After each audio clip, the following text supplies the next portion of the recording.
We have breaking news to get to right now. Emergency calls obtained by Channel 9 are shedding new light into the moments before paramedics rushed Kyle Busch to the hospital.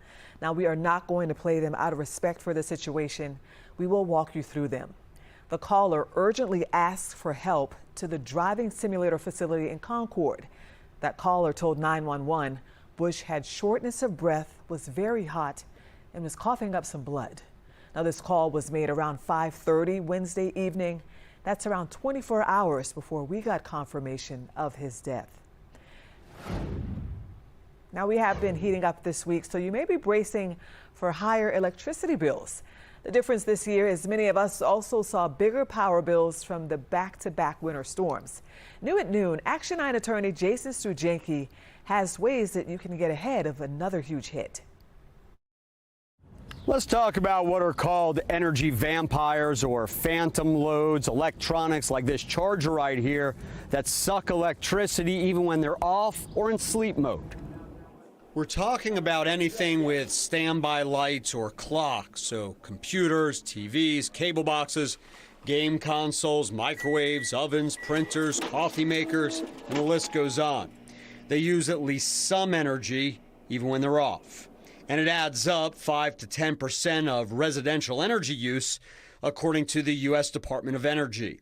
Obviously, you can unplug those appliances and devices when you aren't using them, but I know that's not always practical. So maybe the better option, plug multiple in a power strip and then flick that on and off as needed. Check the manuals. Some devices have sleep settings. And buy Energy Star products. The government awards that symbol for energy efficiency. You may only end up saving about $100 or so per year, but the way I see it, it's your $100.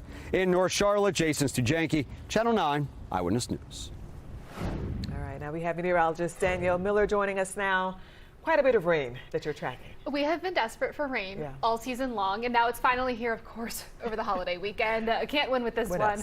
I know. Here's the latest as we go live outside of the Freedom Boat Club. I know a lot of people are hoping to get out on the water this weekend. You'll find windows of opportunity to get outside.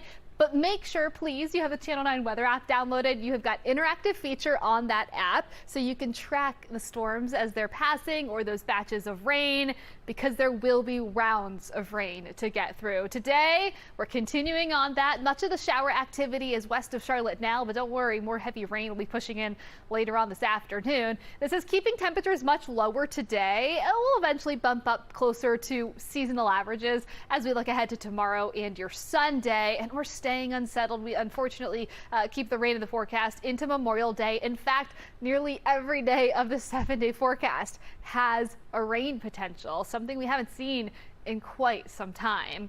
As mentioned, right now, a lot of these showers and storms are located just west of Charlotte, where we're seeing some isolated heavy downpours, even some thunder and lightning. Not expecting severe weather in this setup for today, but some ponding on roadways is certainly possible, and that occasional lightning strike will be there. So please keep a heads up for that. We're wedged in today. We've got the stationary boundary just south of Charlotte that keeps the cool air here in North Carolina. Meanwhile, down in South Carolina, it's a whole lot warmer than that, and you'll see plenty of more rain to get through down to our south and west. So the weekend forecast continues to call for scattered showers and thunderstorms.